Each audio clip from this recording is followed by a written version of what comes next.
I have been asked by my doctor to tell a story. And I normally don't like to take too much advice from others. It's kind of my type A thing, and I'm a little overbearing, but I said I will do it. So, Monaghan, are you ready for a quick story about my doctor? Man, I have heard the SparkNote version. This story is hilarious. Please give the people what they want.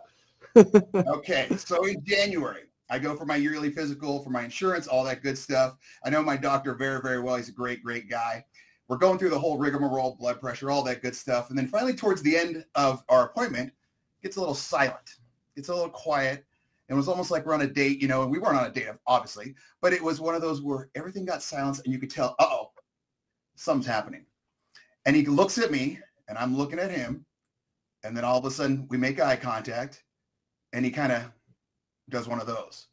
And I go, uh-oh, no. And he goes, and so he's going to look at me and goes, and I said, He goes, no, not yet. He goes, you're not old enough. He goes, but insurance has adjusted. Rubio, I'd really like you to go get a colonoscopy. And I go, hey, man, that's no. And he goes, no, it's the camera.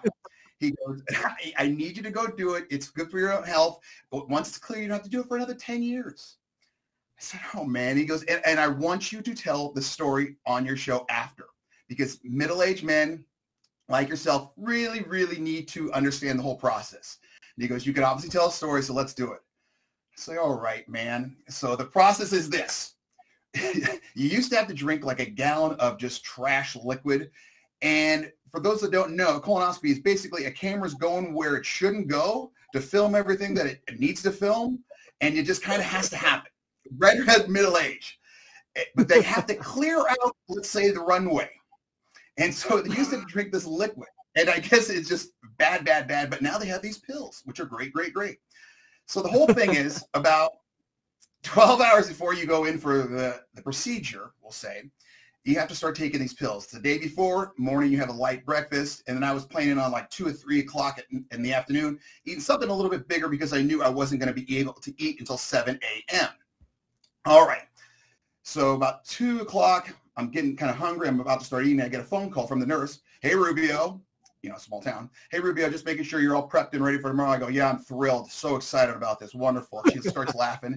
She goes, you're on clear liquids, right? I go, well, yeah, I guess I haven't eaten anything since breakfast, but I'm about to eat some. She goes, no, man. You're on clear liquids from now on. And I go, hey, man, I'm starving. She goes, you lose. It's clear liquids from now until after the procedure at 7 a.m. So immediately I start to sweat and I'm pissed off because I'm already hungry. Now that I know that I can't eat, I'm getting hungrier by the second. So I'm already pissed off. 6 p.m. rolls around. I take 12 pills over like a 30-minute span. And each pill is like the size of your pinky. So that was pretty not a great thing. You start drinking them down. And I'm ready for all hell to break loose here, literally. Nothing happens.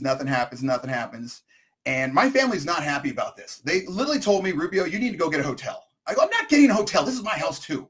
My 10-year-old said, why don't you just get like a Home Depot bucket and go in the backyard? I go, I'm not doing that.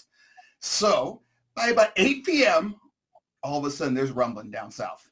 And it's boom, you're going to the bathroom. So from 8 to probably 10, let's just say 5 issues occurred.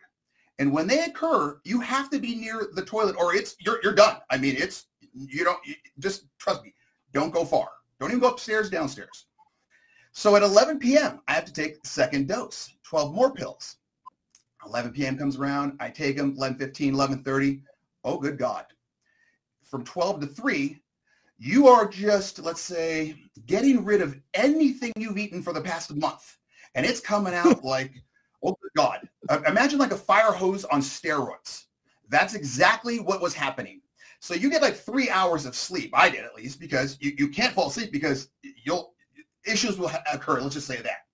So I live in a small town, like I've said before. My wife takes me to the appointment. And of course, as I'm walking in, one of the nurses is like, hey, Rubio, what's going on? And it's like the walk of shame of, oh, God. So, hey, how's it going? Yeah, this is about to happen. So I go in, they give me the gown, all this stuff. And the gown would have been great because you're butt naked except for this gown. And the gown would have been phenomenal for me at age 5. I mean, it's barely going past like belly button and other areas. And she kind of walks in after the nurse. Oh, you need a bigger gown? Yeah, man, I'm an adult male. Let's go. Give me the full adult size, and I'm not petite. I need the double X. Let's go. So we're still going with the procedure. I'm laying down. They're doing the IV. They wheel me into this other room, the surgery room, and there's TVs all over the place. And you can see one where it's got like this submarine kind of camera vision. And I'm starting to get a little bit nervous, like, okay, we've got it. This is it. This is game time right now. And then you look over and you see the camera. And it's like on the end of a garden hose, and the garden hose is probably thinner than my pinky. And I'm starting to get really nervous now because I see the garden hose, and it's not that long, but then I start to see notches. 0, 5, 10, 15, goes up to like 45 or 50. And I'm looking and I'm about to say to the nurse, hey man, this is a rookie. This is my first timer. I don't think we need to extend all the way to the 45, 50 mark here. How far is this thing really going in? But I didn't say anything. I was calm. The anesthesia guy comes in, says, all right, I'm going to give you something. You're going to start feeling some warmth in your arm and shoulder. No problem. He goes, roll over like this after he does it. And I roll over my side. And all of a sudden, the next thing, the lady taps and goes, okay, you're done.